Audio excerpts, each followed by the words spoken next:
کاروان سرائے میں قیام کرنے والے تمام مسافروں کی خدمت میں میرا سلام پہنچے، اور خواتین و حضرات، ہم اکثر کاروان سرائے میں سلک روڈ کی بات کرتے ہیں، شاہراہ ریشم کی بات کرتے ہیں، اور اس کی وجہ ایک یہ بھی ہے کہ یہ جو کاروان سرائے ہے یہ سلک روڈ کا ہی ایک پڑاؤ ہے، اور یہ کہاں پر ہے یہ ہمیں بھی معلوم نہیں، کیونکہ پڑاؤ تو تبدیل ہوتے رہتے ہیں۔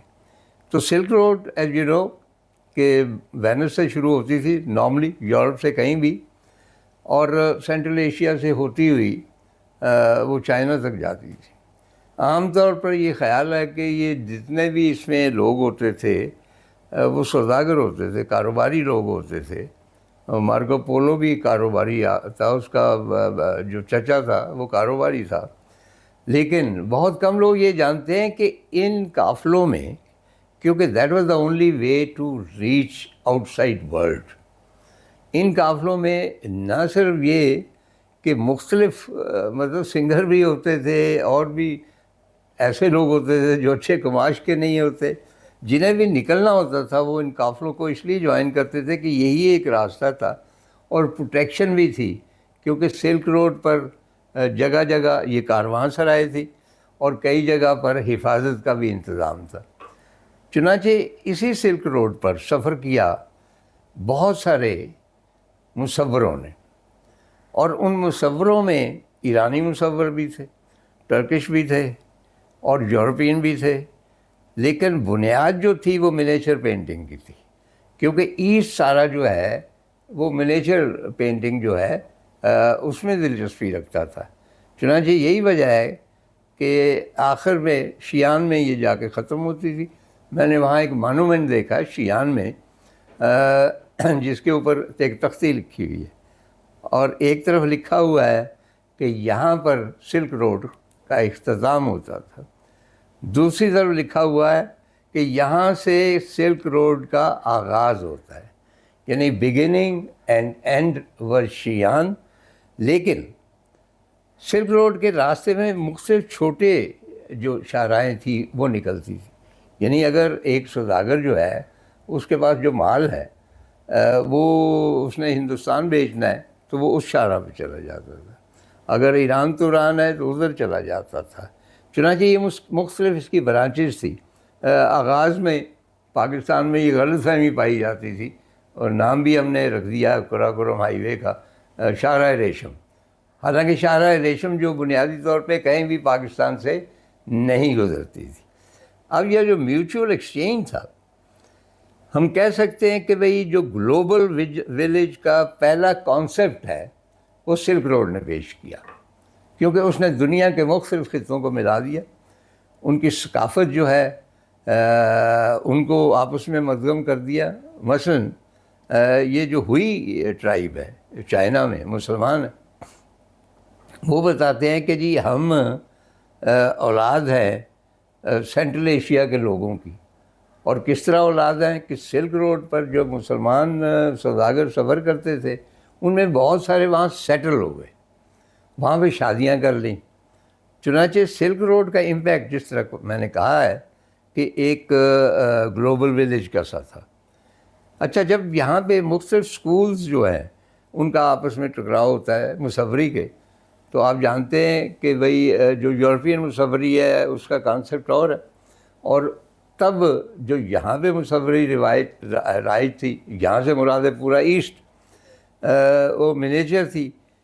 یورپین مصور جو تھے وہ کہتے تھے کہ اس میں پرسپیکٹیو نہیں، یعنی ون سائڈڈ ہے، اٹس فلیٹ، اور منیچر جو ہے کرنے والے وہ کہتے تھے کہ آپ کو پرسپیکٹیو کی ضرورت ہی نہیں ہے، اور آپ کو پرفیکشن کی ضرورت ہے۔ اچھا، آج جو میں بات کر رہا ہوں خاص طور پہ میں منیچر کی، اس سے پہلے بھی منیچر کے بہت مشہور لوگ جو ہے یہاں پروگرام میں تشریف لائے اور انہوں نے گفتگو کی، لیکن آج وہ جتنے بھی لوگ تھے آپ سمجھیں کہ وہ پھل پھول تھے، پتے تھے، لیکن ان کی بنیاد جو بڑا برگد تھا جہاں سے انہوں نے جنم لیا وہ اس وقت ہمارے اسٹوڈیوز میں موجود ہے۔ اور اس کے ساتھ ایک اور داستان بھی آپ کو سنانا چاہتا ہوں، یہ بوڑھا داستان، اس کے بعد داستانوں کے علاوہ ہے کچھ نہیں. داستان تو نہیں ہے، ایک قصہ ہے. میں بھی 50 سال پہلے کا. میں نیا انگلستان سے آیا تھا، جوان تھا. تو میرے ایک دوست تھے سعادت شیخ، وہ پرنٹنگ میں تھے. ان کے ایک دوست تھے افتخار، وہ بھی پرنٹنگ میں تھے. اور Iftikhar national college of arts میں پرنٹنگ پڑھاتے. تو ہم وہاں جایا کرتے تھے. تو مجھے اب تک یاد ہے کہ وہ ماحول مجھے بڑا فیسینیٹ کرتا تھا این سی اے کا. آج سے 50 سال پہلے والا، اب بھی ویسا ہی ہے میرا خیال ہے. تو مطلب کہ عجیب و غریب لوگ گھوم رہے ہیں، لمبے لمبے بالوں والے، جن کا باہر کی بستی سے کوئی تعلق نہیں. لگتا تھا کہ کسی ایلین جو ہے ستارہ، وہاں پہ آپ پہنچ گئے ہیں.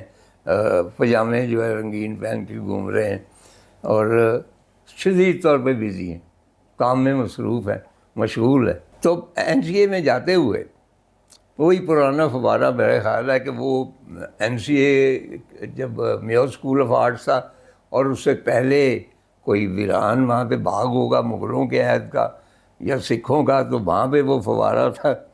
تو وہ فوارہ ابھی تک سمبل ہے این سی اے کا. تو وہاں سے آپ داخل ہوتے تھے، رائٹ ہینڈ پہ پرنسپل کا دفتر تھا. اچھا، تنویر حسین تھے آرکیٹیکٹ، ان کا تھا. اس کے بعد ظہور الاخلاق تھے. اس کے بعد کسی کمرے میں آپ جاتے تھے تو وہاں پہ مختلف جو اسکلپچر ٹوٹے پڑے ہیں، آپ کو پتہ چل جاتا تھا کہ سعید اختر یہاں سے گزرے، کیونکہ وہ اپنے شاگردوں کے مجسمے جو انہیں نہیں پسند آتے تھے اور جو ان کا خیال تھا کہ اسے بہتر بنا سکتے ہیں، وہ توڑ دیتے. اس سے آگے آصف خان بھی تھے، کمال کے وہ اسٹل لائف. ان کا اتنا چرچا نہیں ہو سکا آصف کا، بہت ہی تھا پرائیویٹ قسم کا شخص. لیکن ان جیسی اسٹل لائف جو خالد اقبال صاحب نے بھی اعتراف کیا تھا کہ آصف خان جیسی اسٹل لائف پاکستان میں کم از کم ایٹ دیٹ ٹائم کوئی نہیں بنا سکتا. بلکہ یہ سب لوگ جو تھے اسکلپچر میں بھی انٹرسٹڈ تھے. مجسمہ سازی کیونکہ ایک اسینشیل فنون لطیفہ کا ایک حصہ ہے. آج جو ہمارے گیسٹ ہیں انہوں نے بھی اس کام میں ہاتھ ڈالا ہوا ہے، اور بڑا کمال کا. سعید اختر بھی اسکلپچر بناتے تھے.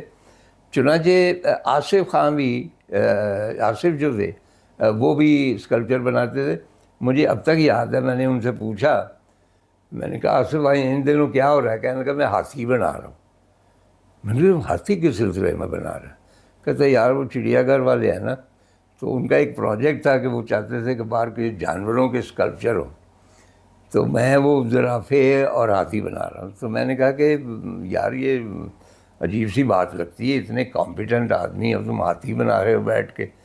تو کہنے کہا کہ آپ کو یہاں کا پتہ ہی ہے کہ مختلف جو آرٹ فارم ہے جن میں نیوڈ بھی شامل ہے، اسکلپچر بھی شامل ہے، انہیں کوئی اس طرح ستائش کی نگاہ سے نہیں دیکھا جاتا. لیکن ہمارے اندر ایک کمپلشن ہوتی ہے، انہیں کچھ نہ کچھ کرنا ہے. تو چلیے اور کچھ نہ صحیح، وہ جو ہے چڑیا گھر اس کے ہاتھی ہی صحیح. تو میں اس قصے کو ذرا مختصر کرتا ہوں، یہ تو لمبی داستان ہے.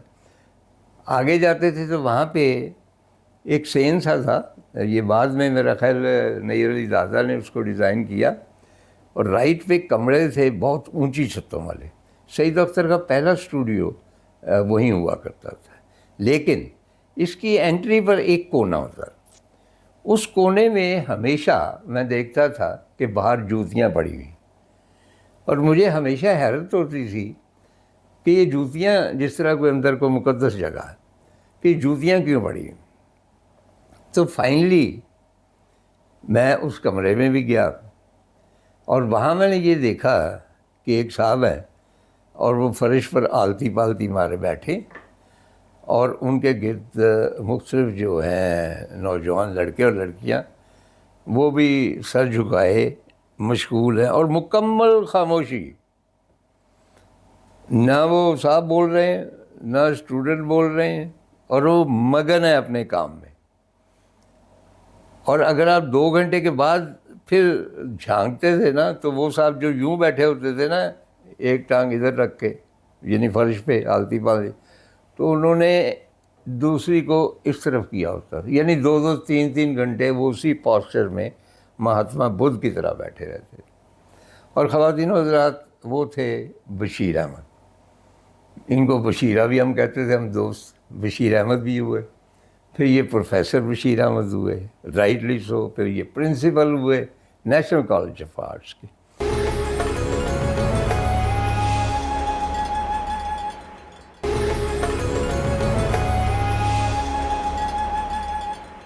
آج میری خصوصی فرمائش پر، یہ بہت کم باہر نکلتے، یہ آج آئے ہیں، تو آپ یوں سمجھیے کہ بھئی یہ شاید پہلا پروگرام ہے جو ان کے اعزاز میں اس لیول پہ کیا جا رہا ہے کہ یہ آرکائیوز کا انشاءاللہ ایک حصہ بنے گا. بشیر احمد کے پاس کہنے کو بہت زیادہ کچھ ہے، پوری زندگی گزاری ہے، بلکہ مجھے ایک صاحب کہنے لگے کہ وہ رکھوالے بھی تھے، چوکیدار بھی تھے این سی اے کی.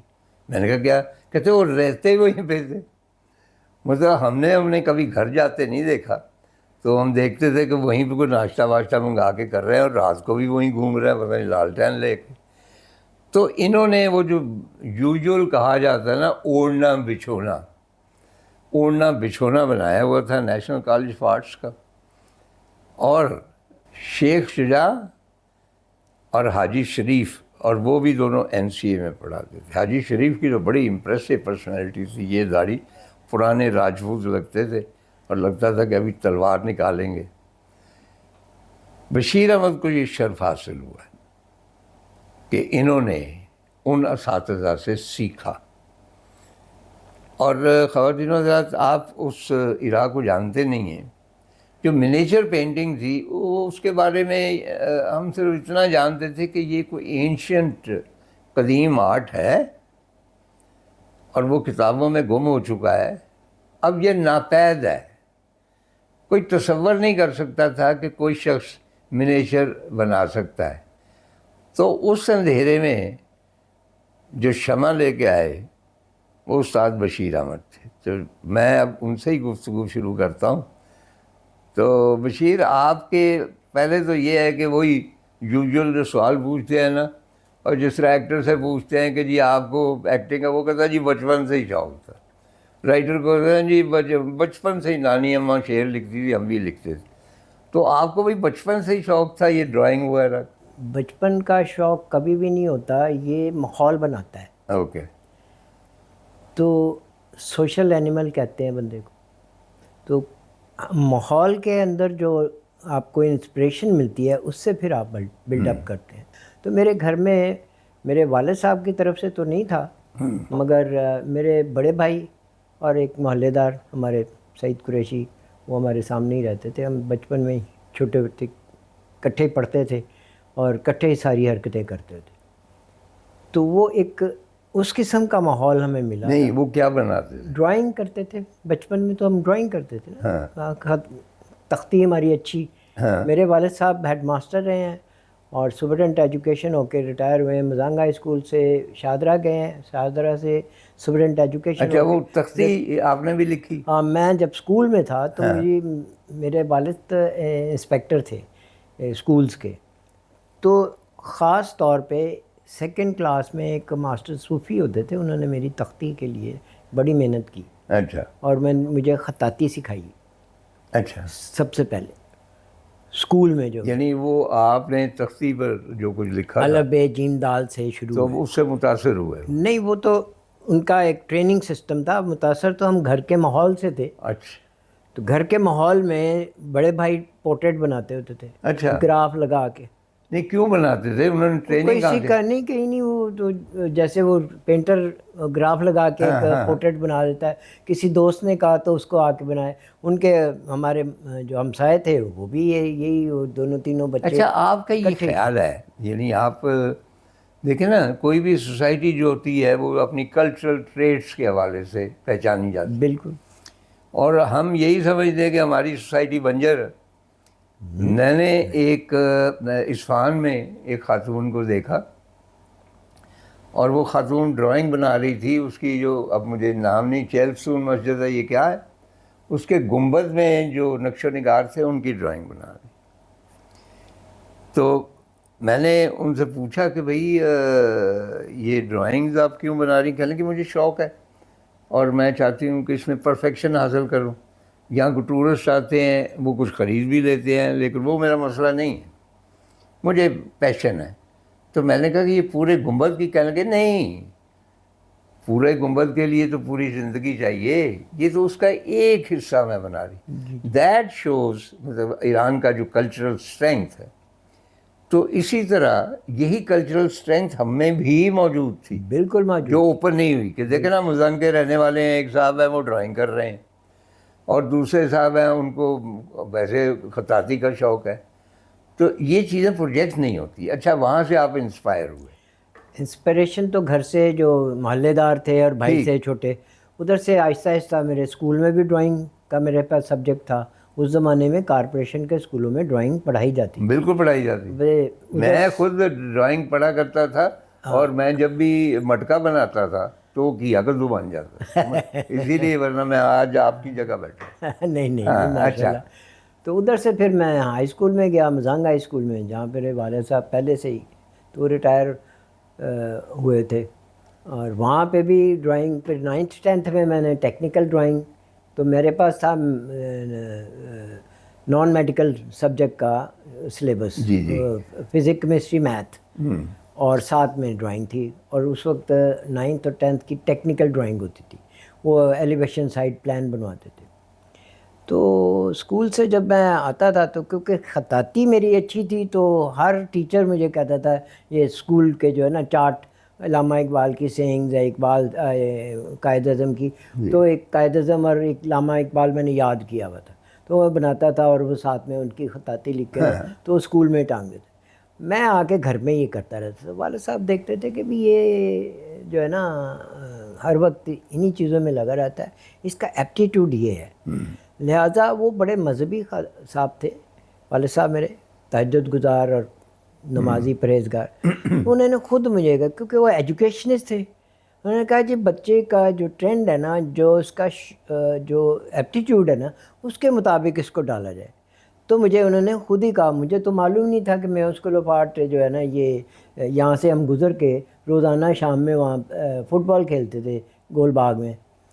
تو پوچھتے پچھاتے گئے تو پتہ چلا کہ یہ تو میو اسکول آف آرٹ، یہ نیشنل کالج آف آرٹس ہے.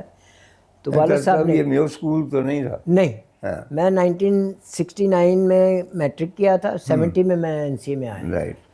تو 70 میں میں نے پراسپیکٹس لیا، جو جمع کرایا. تو آپ گئے وہاں پہ داخلے کے لیے؟ داخلہ لے لیا. نہیں، کس طرح مل گیا؟ وہاں تو ٹیسٹ ہوتا. ہاں ٹیسٹ ہوا نا، ٹیسٹ کیا، پہلے فارم جمع کرایا، پھر ٹیسٹ ہوا، تو میرے ڈرائنگ بیس کے اوپر مجھے داخلہ مل گیا. میری ڈرائنگ ویسے ہی اسکول میں بھی ٹھیک تھی. تو فرسٹ ایئر شروع کر دی، آہستہ آہستہ کرتے کرتے سیکنڈ ایئر تک آئے. تو میں بیسیکلی والد صاحب نے مجھے جو ڈرافٹ مین بننے کے لیے کہا تھا، مگر میں ڈرافٹ مین تو نہیں بنا. میرے ایک دوست تھے، چھوٹے بڑے بھائی کے دوست تھے، وہ طاہر صاحب، وہ ٹیکسٹائل میں یہاں سے کر کے گئے تھے، اور میں نے ٹیکسٹائل میں ایڈمیشن لیا تھا سب سے پہلے. تو فرسٹ ایئر گزرنے کے بعد جب میں نے دیکھا کہ ڈیزائن کے لوگ تو کام کچھ میری سمجھ میں نہیں آ رہا تھا کہ کیسے ہے، کس طرح سے. ادھر ڈویژن ہو گئی نا 4 سبجیکٹ کی، کیونکہ پروڈکٹ علیحدہ ہو گیا، ٹیکسٹائل والے علیحدہ، سیرامکس والے علیحدہ، VCD کے علیحدہ ہو گئے. تو وہ ڈویژن ہو گئی، تو مجھے کچھ سمجھ نہیں آئی. اور پینٹر جو ہیں وہ ایک ہی کمرے میں ہوتے تھے، تو وہ ہر وقت پینٹنگ کرتے رہتے تھے. تو میں نے کہا کہ نہیں، میں ادھر آ گیا. جب میں نے ٹرانسفر کیا اپنا سیکنڈ ایئر میں، تو مجھے کہنے لگے کہ بھی آپ پینٹنگ ڈپارٹمنٹ. اور وہاں آپ کی ملاقات خالد اقبال صاحب سے. اچھا. تو خالد صاحب میرے پہلے، اور کولن ڈیوڈ، خالد صاحب اور سعید صاحب، یہ سارے ہمارے استاد تھے. ظہور صاحب پرنٹ میکنگ پڑھاتے تھے. اچھا، ظہور نے بھی تو منیچر میں وہ ان کا ایک فیز تھا جس میں ڈرائنگ شائنگ کروائی تھی ہم نے ان کے ساتھ ہی ہیلپ کر کے، مگر وہ ایک علیحدہ کہانی ہے. مگر بیسیکلی وہ پرنٹ میکر تھے. اچھا، یہ دونوں استادوں سے کس طرح ملاقات ہوئی اور کس طرح سیکھا؟ سیکنڈ ایئر میں جب ہم آئے ہیں تو سب سے پہلی کلاس جو ہے خالد اقبال صاحب نے پینٹنگ کی.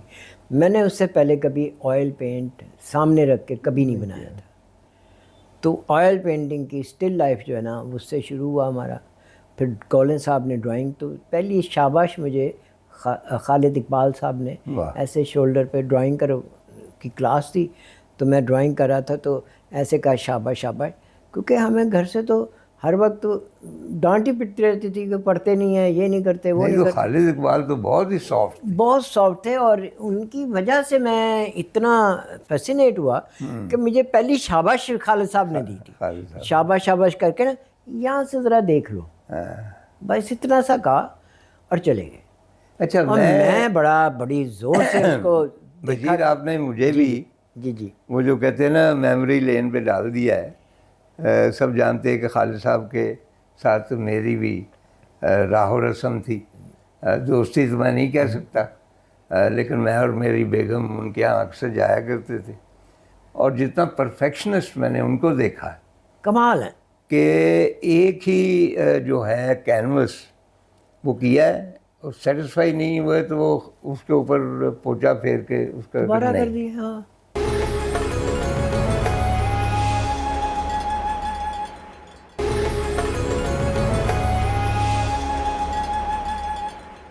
ایک مجھے واقعہ یاد آتا ہے خالد صاحب کا، اور جوں ان کی عظمت کا احساس ہوتا ہے تو مجھے اپنی خوش بختی کا احساس ہوتا ہے کہ میں اتنے بڑا آدمی تھا اور وہ میرے ساتھ شیئر بھی کرتا تھا. کامن انٹرسٹ ہی ناردرن ایریا. واہ یہ زبردست. کسی کو نہیں معلوم کہ خالد اقبال جو تھے وہ ہماری ہوش سے پہلے یہ حمزہ اور ادھر کے تمام کے چکر لگا چکے تھے. چنانچہ جو پہلی مرتبہ انہوں نے مجھ سے کوئی کتاب مانگی تو میرا ناردرن ایریا کا کوئی سفر نامہ، پھر میں نے پوچھا تو وہ آپ کو پتہ ہے کہ بہت ہی دھیمے تھے کہ ہاں وہ تو بس جوانی میں ادھر جایا کرتا تھا.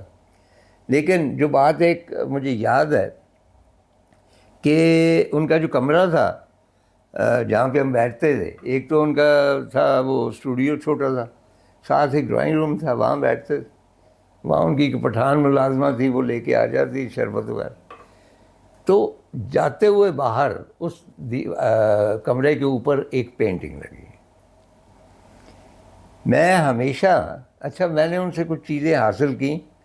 میری تو یہ سکت ہی نہیں تھی کہ ان کو کچھ پے کرتا، جو بھی مطلب سلسلہ ہوتا تھا بس وہ انہوں نے کبھی مجھے نہ نہیں کی. تو اس کے اوپر پینٹنگ لگی ہوئی تھی، کچھ فائدے کے درخت تھے، کوئی وہ یوزول کھیت. تو میری نظر ادھر جاتی تھی اور میں پھر وہ اتنے آبزرونٹ تھے کہ ایک دن مجھے کہنے لگے طاہر صاحب جب آپ نکلتے ہیں تو آپ ہمیشہ ایک نگاہ یوں کر کے دیکھ کے حالانکہ یہ کھڑا نہیں ہوتا. اچھا میں نے کہا جی ہاں وہ تو انہوں نے کہا کہ کیا دیکھتے ہیں آپ، باقی بھی لگی ہوتی. میں نے کہا سر مجھے یہ جو درخت ہیں اس کے سفیدے کے، اس کے آگے کھیت ہے گرین، اس کے آگے ذرا ایک نیچے ہوتا ہے بننا سا ہے جس سے وہ مطلب کہ دوسرا کھیت جو ہے لیول کا پتہ لگتا ہے کہ وہ نیچے. تو وہ بڑا مجھے فیسینیٹ کرتا ہے. کیا آپ تصور کر سکتے ہیں کہ نیکسٹ ٹائم جب میں گیا ہوں تو انہوں نے وہ تصویر اتار کے مجھے دی اور کہا یہ آپ کے لیے گفٹ ہے. واہ. میں نے کہا جی میں اس کو نہیں اس طرح نہیں. انہوں نے کہا نہیں، یہ جو آپ کھڑے ہو کے دیکھتے تھے نا، میں نے یہ پینٹنگ صرف اس چیلنج کے لیے پینٹ کی تھی اور کسی نے اس کو ابھی تک نوٹ نہیں کیا، آج تک اب نوٹ نہیں کیا. چنانچہ مطلب کہ یہ تو میرا تو تکا ہی تھا نا، وہ اتنے کائنڈ آدمی. اچھا آپ اپنے استادوں کی طرف آ جائیں، ان کی بات کریں آپ. جی ہاں ماشاء اللہ. جو میں جب سیکنڈ ایئر میں آیا تو میرے استاد شیخ شجاع اللہ وہ بیٹھے ہوتے تھے. میں نے تو میجر جو ہے وہ پینٹنگ میں ہی کیا تھا، مگر الیکٹیو تھا میرا منیچر پینٹنگ. تو الیکٹیو شروع ہوتا تھا تھرڈ ایئر میں جا کے. سیکنڈ ایئر میں تو صرف پینٹنگ، ڈرائنگ اور پرنٹ میکنگ، اور ایک آپ نے جو ہے نا کوئی سبجیکٹ ساتھ میں رکھتے ہوتے تھے تو الیکٹیو. مگر سیکنڈ ایئر میں نہیں ہوتا تھا، وہ تھرڈ ایئر سے شروع ہوتا تھا، تھرڈ ایئر فورتھ ایئر. نہیں آپ ان کی شخصیت کے بارے میں. ہاں شخصیت جو ہے وہ استاد تو استاد ہوتے تھے. جو آپ نے پہلے شروع میں باتیں کی نا، یہ کارواس جو سلک روڈ کا، اور یہ تو یہ جو ہے نا ان کی جو آباء و اجداد تھے یہ آئے تھے جو ایران سے. ہمایوں جب یہاں سے شیر شاہ سوری نے ڈیفیٹ کیا تھا تو یہ گئے ایران. 15 سال کے بعد یہ واپس جب آئے ہیں اور یہ 1556 میں واپس آئے تھے تو ایرانیوں نے 2 آرٹسٹ دیے تھے ان کو اچھا تحفے میں، اور ایک تھے میر علی اور دوسرے تھے شیخ عبد الصمد. اچھا یہ دونوں بہت مشہور ہیں. ہاں، اور دونوں جو ہے یہ آئے تھے دلی میں، اور دلی میں قلعہ کونا میں آپ ٹھہرے تھے، اور انہوں نے جو سال بعد تو ہمایوں فوت ہو گیا تھا، وہ گرا اور وہ فوت ہو گیا. اس کے بعد اکبر جو تھا وہ 13-14 سال کا تھے تو اس کو پھر بادشاہ بنا دے. اس کے دور میں پھر ان دونوں سے انہوں نے کام لیا کہ یہاں پہ فتح پور سیکری میں ایک اسکول بنایا جس میں میر علی اور شیخ عبد الصمد ہی پڑھاتے تھے سارے، اور شیخ عبد الصمد مصور تھے اور میر علی جو ہے خطاط تھے. اب یہ ایران سے تھے، ایرانی نسل تھے، انہوں نے آپس میں شادیاں کی، ان کی یہ اولادیں اولاد در اولاد جو ہے نا، یہ شیخ شجاع اللہ یہ الور میں یہ پیدا ہوئے تھے، یہ دلی میں آئے، دلی سے پھر ادھر سے یہ پاکستان آ گئے 47 کے بعد. تو یہ وہ اوریجنلی دلی کے رہنے والے تھے، الور کے رہنے والے تھے. اچھا ان کے کچھ لوگ دلی چلے گئے نا، یہ مظہر الدین وغیرہ دلی چلے گئے تھے. یہ استاد رحیم اللہ کے پوتے تھے، اور یہ مغل لڑی سے ہے. جو میری ایجوکیشن ہے، میں نے تو 1971-2 سے ان کے پاس جا کے میں بیٹھ جاتا تھا. اس وقت میں ایک as a second year student بیٹھنا شروع کر دیا تھا، مجھے اور فیسینیٹ نہیں کرتا تھا. اچھا نہیں، یہ شیخ شجاع کی بات شجاع کے بعد شیخ شجاع اللہ 1968 میں آئے تھے جب حاجی شریف ریٹائر ہوئے. اچھا حاجی شریف صاحب اپوائنٹ ہوئے تھے 1945 میں. نہیں ان سے بھی تو آپ نے سیکھا حاجی شریف. میں جب میں وہاں پہ جب لیکچرر ہوا ہے 1976 میں، اس کے بعد پھر ان کے گھر میں گیا تھا. اچھا ایکچولی میرے استاد شیخ شجاع اللہ ہیں، اچھا جنہوں نے مجھے سکھایا. میں نے 71 سے لے کے 80 تک ان سے سیکھا، 9 سال ایز اے اسٹوڈنٹ بھی اور ایز اے کولیگ. اور اسپیشلائزیشن میں نے کی تھی 1974-5 میں. میں نے اسپیشلائز کے لیے شاکر صاحب نے ایک وہ کیا تھا، ماسٹر پروگرام شروع کیا تھا، تو اسپیشلائز کا ایک سبجیکٹ انہوں نے انٹروڈیوس کیا تھا. نہیں آپ یہ بتائیں کہ اور بھی شاگرد تھے، جی ہاں، ان میں آپ پر نظر کرم کیوں زیادہ انہوں نے؟ کیونکہ میں چپک گیا تھا. ہاں جیسے لسوڑا نہیں ہوتا، میں لسوڑے کی طرح چپک گیا تھا. مجھے وہ فیسینیٹ کرتا تھا. 2 چیزیں تھیں، پہلے تو یہ اس میں زیادہ محنت ہوتی تھی، دوسری ہے کہ اس میں زیادہ خرچہ نہیں ہوتا تھا.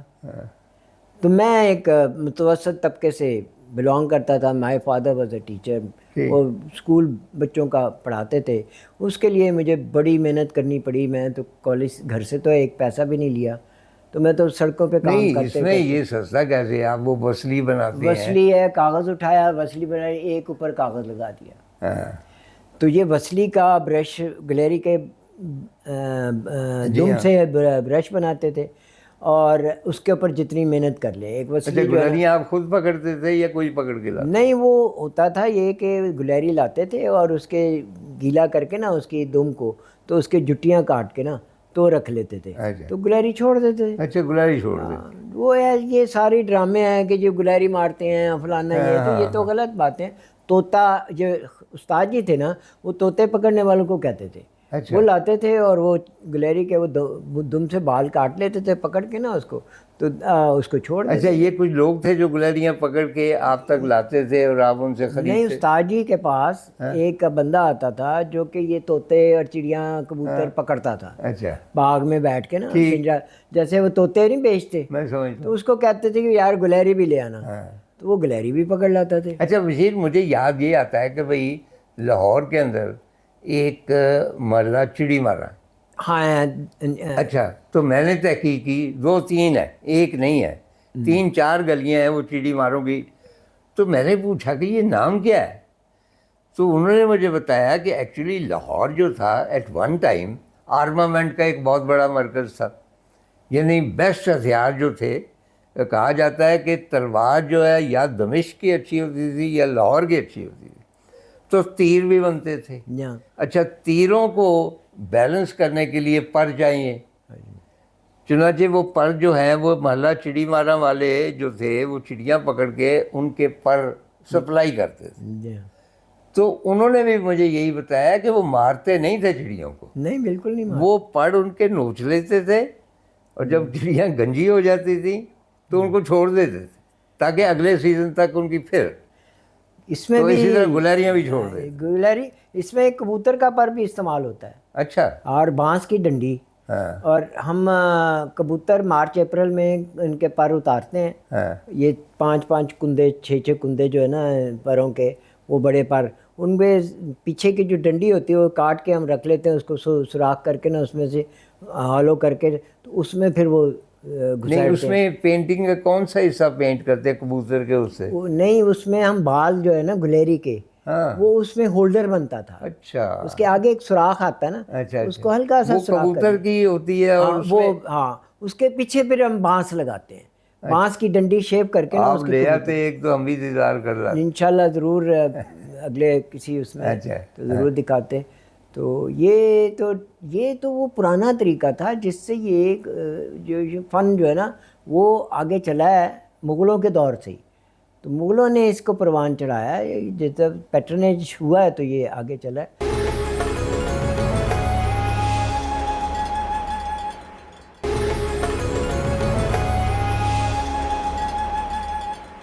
اچھا, تو آپ بات کر رہے تھے کہ گلہری کی دم کو وہ کبوتر کی جو ڈنڈی تھی ہے گلہری کے بال کاٹ کے اس کو سلیکٹ کرتے ہیں, اس میں سیدھے والے اور اسٹریٹ نکالتے ہیں, شیشے کے اوپر رکھ کے نا, تو اس کو بڑا چننا پڑتا ہے. اچھا, شیشے کے اوپر رکھتے ہیں؟ ہاں, پانی لگا کے نا شیشے پہ پھیلا کے اس میں سے ٹوٹے ہوئے بال نکالتے ہیں, ہاں. جو ٹیڑھے ہیں اس کو نکال دیتے ہیں. پھر ایک جھٹی بنتی ہے, اس کو گم عربک لگا کے اس کو دھاگا باندھ کے نا تو اس کو سکھاتے ہیں. اچھا, وہی چال یہ ازمنہ قدیم سے جی, یہ وہ جو بہت آئے تھے پرانا ایران سے, یہ اور ان اب کا تک طریقہ, یہی طریقہ یہی طریقہ ہے, اور یہ باہر بازار میں نہیں ملتا کہیں. یہ ایک ایسی چیز ہے جو کہ اور کہیں نہیں ملتی. وہ میں نے اپنے شاگردوں کو, یہ شبانہ جو ہے نا نذیر, اس کو میں نے یہ سکھا دیا. اب یہ وہ سارے پروسیجر کو وہ ہینڈل کر رہی ہے. مرتضیٰ تھا, اس کو میں نے وصلی بنانی سکھا دی. تو یہ مٹیریل اینڈ فیبریکیشن میں آ جاتا ہے. تو یہ بڑی عرصہ لگا کے ہم نے سیکھا, اور سیکھنے کے بعد اس کا ایک رائے اختیار کر دی اور آگے چلا دیا تاکہ یہ ختم نہ ہو جائے. تو یہ اب آئندہ جو آتے ہیں اسٹوڈنٹ, ان کو ہم یہ سکھاتے بھی ہیں, اور وہ اپنے برش بھی بناتے ہیں, مٹیریل وصلی بھی بناتے ہیں. اسی طرح سے یہ چلتا چلا جاتا ہے. منیچر پینٹنگ میں صرف خاص بات یہ تھی کہ یہ زیادہ اس میں لاگت نہیں ہوتی تھی, محنت بہت زیادہ ہوتی تھی. وہ مہینوں لگے رہیں ایک وصلی پہ. تو میری ایک ڈرائنگ تھی جو کہ میں نے اسٹوڈیو سے ایک خالی کاغذ گرا ہوا اٹھا کے, تو اس پہ میں نے ڈرائنگ بنائی ہے 2-3 مہینے لگا کے. 2-3 مہینے لگ گئے. اور وہ پورٹریٹ جو ہے نا وہ نور جہان کا پورٹریٹ ہے. کس کا؟ نور جہان کا پورٹریٹ ہے. اور وہ پینسل 4H کی پینسل سے وہ میں نے ڈرا کیا تھا 1971 میں, اور وہ آج تک میرے پاس موجود ہے. 55 سال تو اس کو ہو گئے. تو یہ اس طرح سے جو ہے نا, اس لیے میں تو باہر جاب کام اس طرح سے کر کے نا تو اپنا اخراجات جو پورے کرتا تھا. اور اچھا, سب سے زیادہ وقت کون سی منیچر پہ لگا؟ کلر زیادہ تر نہیں, وقت تو ہر اس کا ایک سسٹم میں نے بنا لیا تھا. آفٹر گریجویشن جب میں نے اسپیشلائز کیا تھا تو میں نے پھر ایک سسٹم سیکھا کہ جی 4 یا 5 تصویریں میں نے شروع کر دی, ان کی ایک 5-6 تصویروں کو ایک دفعہ ڈرائنگ کر لی, اس کے بعد ایک دفعہ اس کا سارا جو ہے نا سیاہ قلم ہو گئی, پھر 1 دن 2 دن بیٹھ کے تو رنگ بنا لیے. رنگ بنانے کے بعد ایک اچھا, رنگ آپ خود بناتے؟ ہاں, رنگ میں خود بناتا تھا. کن چیزوں سے؟ یہ جو ہے سفیدہ وائٹ پرل سے تھا, اور کچھ رنگ ایسے تھے جو کہ استاد جی کے دور سے مجھے ملے تھے. نہیں, وہ گرین ہے, ریڈ, وہ انہوں نے بنائے دیے تھے نا مجھے. اور کچھ جو ہے نا یہ گارنیٹ اور ایمرلڈ سے بنے تھے. تو یہ وہ سسٹم ہے. اب تو وہ بہت مہنگا ہو گیا, اب تو اسٹوڈنٹ کے لیے تو پاسبل ہی نہیں ہے کہ اتنا مہنگا وہ کام کرے. اب تو فیس بھی نہیں دے سکتے, تو کہتے ہیں جی رنگ سکھائیں. رنگ سکھانے کے لیے تو ایک پورا سسٹم چاہیے 6 مہینے میں ایک رنگ بنتا ہے. اچھا شروع میں نے آپ کو کہا تھا برگد سے تشبیہ دی تھی، اور برگد جو ہے اس کی ظاہر کے بے شمار برانچز ہوتی ہیں، جی ہاں. پرانا بھی بہت ہوتا ہے، تو ہر شاخ کے ساتھ تو آپ بات نہیں کر سکتے، تھوڑا بہت جان سکتے ہیں. تو ابھی ہم نے آپ کے جو بھی ہیوج ایک کیریئر ہے اور کنٹریبیوشن ہے اس کے ایک حصے کو ایکسپلور کیا ہے. تو آئندہ ایپیسوڈ میں ہم باقی جو حصہ جس طرح آپ کا امپیکٹ ہوا پاکستانی مصوری پہ اس کے اوپر بات کریں گے.